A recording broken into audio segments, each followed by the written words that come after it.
What actually happens if two influencers decide to create a drink which is only led by emotion, virality, and hype? You guessed it right. Prime happens. So, how did this drink go from the future of hydration to kids referring to it as the cringe influencer drink? Prime, boys. We got Prime. We got Prime, boys.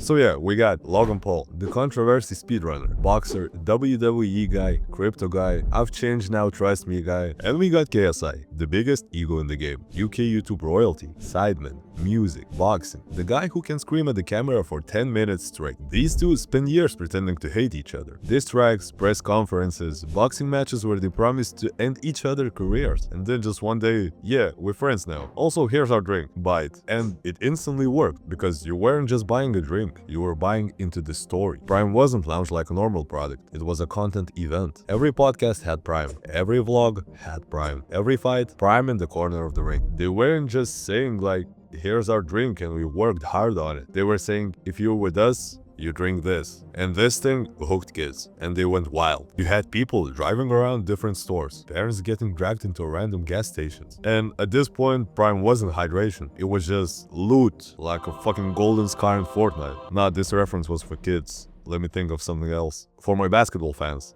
it was like NBA 2K17. You get it, right? Like 2016 Curry. You know the shit. So if you had it, you flexed it. If you didn't, you wanted it. And exactly that was the catch. Because all the energy was focused on getting Prime, not actually liking it. Because, to be honest, who the fuck likes this shit? Gatorade is 10 times better and it shouldn't even be a debate. And yes, I said it.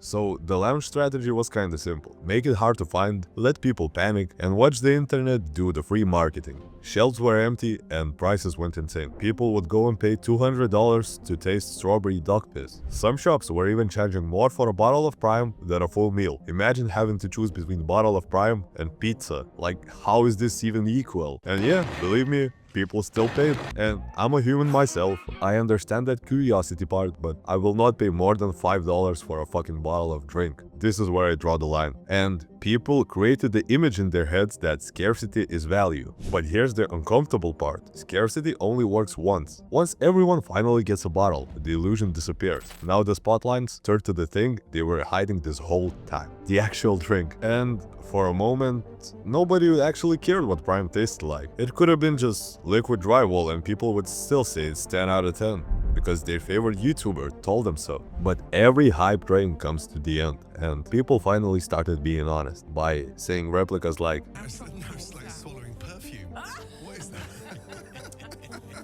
I sent it to Nigella to cook her pork ribs in. and when people finally unbrainwashed themselves, you had athletes and nutrition nerds and regular people going, is this actually good? Or did I just get manipulated by two guys with boxing gloves and podcasts? And once this question enters people's minds, you've got a problem, because hype can carry you through the first purchase, but the second one, that's on the product. Now add this on top. Prime wasn't just sitting in gyms and sports stores, it was in schools, in kids' backpacks, in classrooms. The Prime Energy version, loaded with caffeine, but is being waved around by 12-year-olds who just saw Logan chug it beside the ring. Parents started asking questions, schools started banning it. You started seeing headlines and posts like, yeah, my kid had 2 Primes and is now bouncing off the ceiling. And oh boy, brands hate this, because it stops being cool influencer drink and starts being, wait, is it dangerous type of drink? Logan and KSI can survive controversy. That's their job, and we know that. But a drink doesn't get to be controversial for long before people just stop buying it. So once the backlash started, the vibe around Prime shifted. Before, if you had a Prime, you were early, cool, part of the wave. Now, holding Prime starts to look kinda,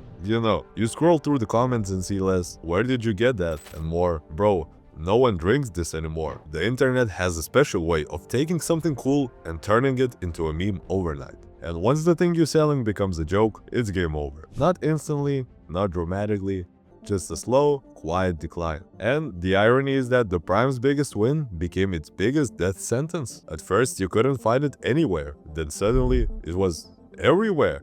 Every supermarket, every gas station, every shelf overflowing with 10 different flavors. But sadly, okay, not actually sadly, there was no chase, no excitement. It was just there. So the more common Prime became, the less interesting it was. And when the brand is built on being interesting, that's fatal. And Prime's downfall wasn't just some random mistakes. If you build a product around influencer worship, viral drama, manufacturer scarcity, and kid obsession, you know it's not gonna last long. So Prime was basically built like a viral video. Huge spike, lots of reactions, everyone talks about it, and then the internet just gets bored and moves on. Real brands survive when nobody's talking about them. Prime, on the other hand, struggled the second people stopped making TikToks about the drink. And it's just that Prime didn't just fall off, it got exposed. Not as the worst drink ever made, but it's basically, I believe, top 3. Not as some evil villain in a bottle, but as exactly what it always was. An influencer product designed to explode now and worry about everything else later. And now they reach that